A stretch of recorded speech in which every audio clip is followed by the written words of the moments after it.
فإن اصول الشرع ثلاثة الکتاب والسنہ واجماع الامہ۔ السلام علیکم ورحمۃ اللہ تعالی وبرکاتہ۔ وہذا بخلاف خیار الشرط،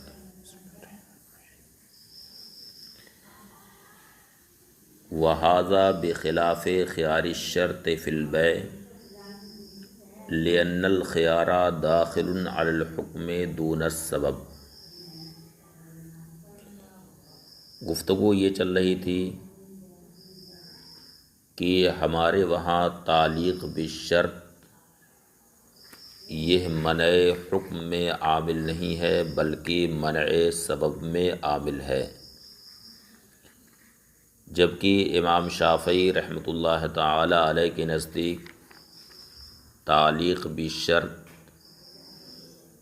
نفی حکم میں عامل ہے، منع حکم میں وہ عامل ہے۔ اب اس پر ایک سوال یہ پیدا ہوتا ہے کہ بیع بشرط الخیار میں شرط پر تعلیق ہوتی ہے، حالانکہ وہاں پر سبب یعنی بیع کا تحقق ہو جاتا ہے، البتہ خیار شرط کی وجہ سے حکم بیع یعنی ثبوت ملک یہ نہیں ہوتا،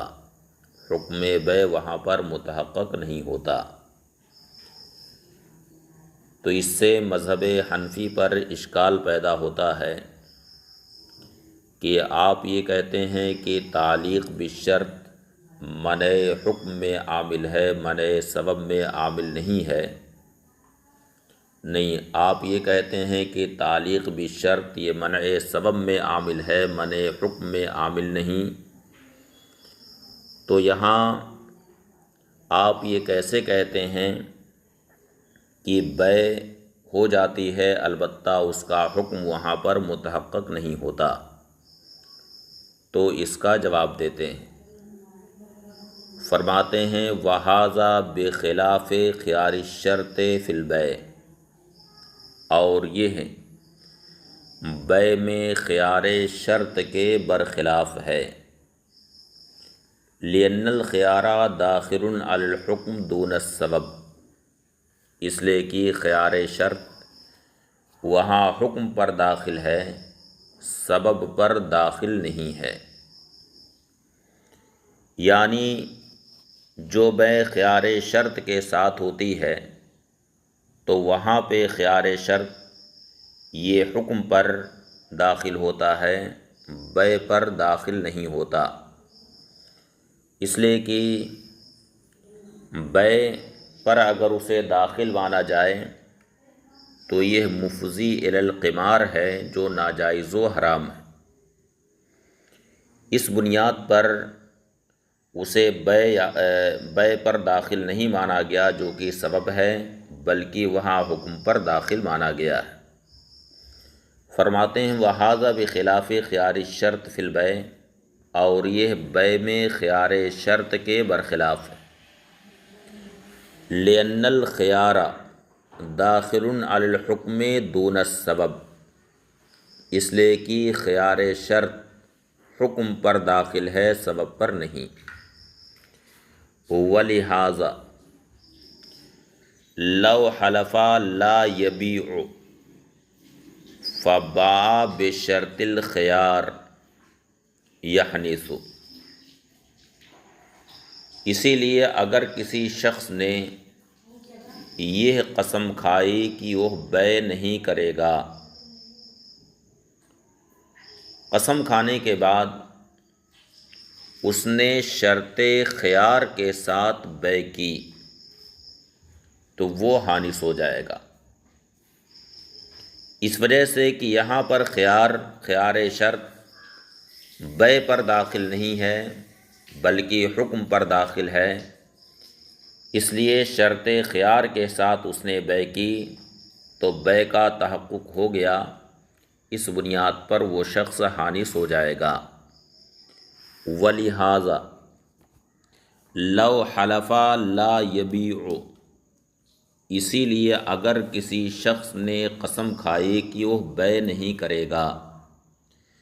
فَبَاعَ بِشَرْطِ الْخِيَارِ، تو اس نے شرط خیار کے ساتھ بے کی، یحنث، تو وہ حانث ہو جائے گا۔ یہ بات مکمل ہوئی۔ وَإِذَا ثَبَتَ أَنَّ التَّعْلِيقَ تَصَرُّفٌ فِي السَّبَبِ بِإِعْدَامِهِ إِلَى زَمَانِ وُجُودِ الشَّرْطِ لَا فِي أَحْكَامِهِ، صح تعلیق الطلاق والعتاق بالملک، یعنی جب یہ بات ثابت ہو گئی کہ تعلیق بالشرط ہمارے نزدیک منع حکم میں عامل نہیں ہے بلکہ منع سبب میں عامل ہے،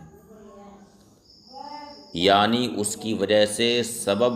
ممنوع اور معدوم ہو جاتا ہے یہاں تک کہ شرط پائی جائے، یعنی زمانے وجود شرط تک جب تک کہ شرط نہ پائی جائے اس وقت تک سبب معدوم ہوتا ہے۔ تو یہ ہے سبب میں تصرف کرنا ہے اس طور سے کہ جب تک کہ وجود شرط کا زمانہ نہیں آئے گا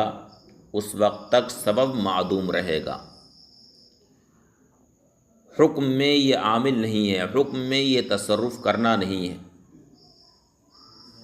تو حکم کا انعدام سبب کے انعدام کی وجہ سے ہوگا۔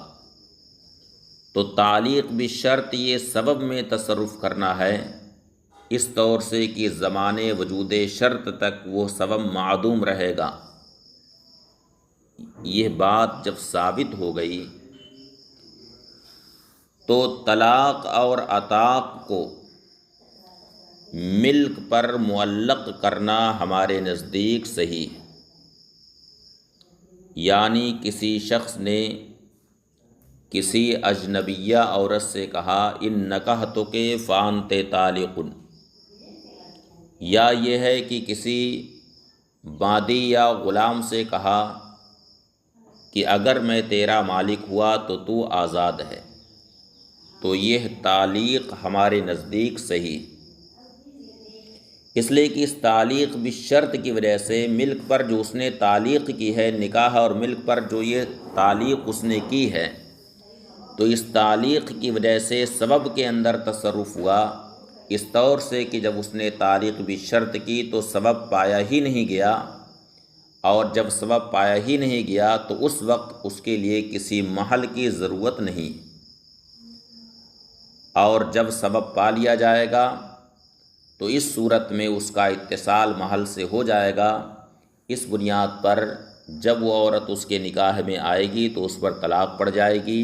یا جب وہ اس بادی یا غلام کا مالک ہوگا تو وہ سب آزاد ہو جائیں گے۔ فرماتے ہیں وَإِذَا ثَبَتَ أَنَّ التَّعْلِيقَ تَصَرُّفٌ فِي السَّبَبِ، اور جب یہ بات ثابت ہو گئی کہ تعلیق بالشرط سبب میں تصرف کرنا ہے، بِإِعْدَامِهِ إِلَى زَمَانِ وُجُودِ الشَّرْطِ، اس طور سے کہ وجود شرط کے زمانے تک وہ سبب معدوم رہے گا، لا فی احکامی، اس کے احکام میں یہ تصرف کرنا نہیں ہے۔ صح تعلیق الطلاق والعتاق بالملک، تو طلاق اور عتاق کو ملک پر معلق کرنا ہمارے نزدیک صحیح، لہٰذا جس وقت اس نے تعلیق کی ہے اس وقت سبب پایا ہی نہیں گیا یہاں تک کہ اس کے لیے کسی محل کی ضرورت ہو، اور جب وہ عورت اس کے نکاح میں آ جائے گی یا وہ غلام اور باندی اس کے ملکیت میں آ جائیں گے تو اس وقت محل کا وجود ہو جائے گا، لہٰذا اس وقت یعنی نکاح میں آنے کے بعد اس عورت پر طلاق پڑ جائے گی، اور ملکیت میں اس باندی اور غلام کے آنے کے بعد وہ دونوں آزاد ہو جائیں گے۔ وَبَطَلَتْ تَكْفِيرُ بِالْمَالِ قبل الحنث، امام شافعی رحمۃ اللہ تعالی علیہ نے اپنی اصل پر ایک حکم اور متفرع کیا تھا کہ حانث ہونے سے پہلے تکفیر بالمال یعنی مال کے ذریعہ کفارہ دینا یہ صحیح،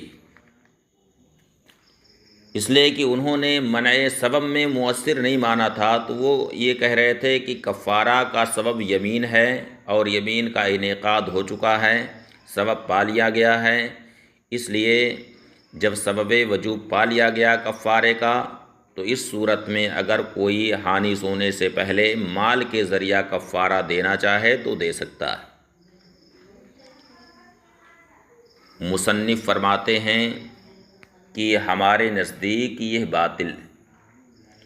یعنی حانث ہونے سے پہلے مال کے ذریعہ کفارہ دینا باطل۔ ظاہر سی بات ہے کہ کوئی آدمی قسم کھاتا ہے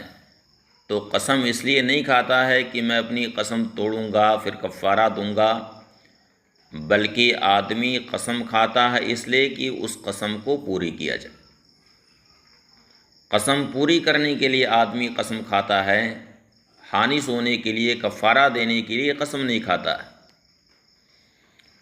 تو فرماتے ہیں وَبَطَلَتْ تَكْفِيرُ بِالْمَالِ قَبْلَ الْحِنث، اور حانث ہونے سے پہلے مال کے ذریعہ کفارہ دینا یہ باطل، کیونکہ قسم یہ کفارے کا سبب نہیں ہے، بلکہ قسم تو آدمی کھاتا ہے پوری کرنے کے لیے، اس لیے یہ حنث اور کفارے کا سبب نہیں ہے، بلکہ کفارے کا سبب یہاں پر حنث ہے، حانث ہونا ہے، اور کفارہ اس کا مسبب اور حکم ہے، اور سبب پر حکم کی تقدیم نہیں ہو سکتی، اس لیے ہمارے نزدیک حانث ہونے سے پہلے کفارہ نہیں دیا جا سکتا۔ وَفَرْقُهُ بَيْنَ الْمَالِ وَالْبَدَنِ سَاقِطٌ، امام شافعی رحمۃ اللہ تعالی علیہ نے واجب مالی اور واجب بدنی کے درمیان فرق بھی کیا تھا کہ واجب مالی میں سبب وجوب اور وجوب ادا کے درمیان فصل ہو سکتا ہے، جبکہ واجب بدنی میں دونوں کے درمیان فصل نہیں ہو سکتا۔ تو مصنف فرماتے ہیں کہ واجب مالی اور واجب بدنی کے درمیان فرق کرنا بھی ساقط ہے، اس لیے کہ واجب مالی ہو یا واجب بدنی ہو، دونوں میں حق اللہ تعالی فعل ادا ہے، اور جب دونوں میں حق اللہ تعالی فعل ادا ہے تو اس صورت میں واجب مالی بھی واجب بدنی کی طرح ہے، جس طرح واجب بدنی میں دونوں کے درمیان فصل نہیں ہو سکتا، اسی طرح سے واجب مالی میں بھی دونوں کے درمیان فصل نہیں ہو سکتا۔ اور رہی بات مال کی، تو مال تو محض آلِ ادا ہے، ورنہ اصل مقصود فعل ادا ہے۔ لأن حق اللہ تعالیٰ فی المالی، اس لیے کہ مالی میں حق اللہ تعالیٰ فعل ادا ہے، والمالۃ آلۃ، اور مال تو محض ایک آلہ ہے۔ وَإِنَّمَا يُقْصَدُ عَيْنُ الْمَالِ فِي حُقُوقِ الْعِبَادِ، ہاں حقوق العباد میں خود مال ہی مقصود ہوتا ہے، اس لیے حقوق العباد میں دونوں کے درمیان یعنی نفس وجوب اور وجوب ادا کے درمیان فصل تو ہو سکتا ہے، مگر حقوق اللہ میں دونوں کے درمیان فصل نہیں ہو سکتا۔ وَإِنَّمَا يُقْصَدُ عَيْنُ الْمَالِ فِي حُقُوقِ الْأَدَاءِ فِي حُقُوقِ الْعِبَادِ، حقوق العباد میں البتہ خود مال ہی مقصود ہوتا ہے، اس لیے وہاں دونوں کے درمیان فصل ہو سکتا ہے، جبکہ حق اللہ میں یہ فصل نہیں ہو سکتا۔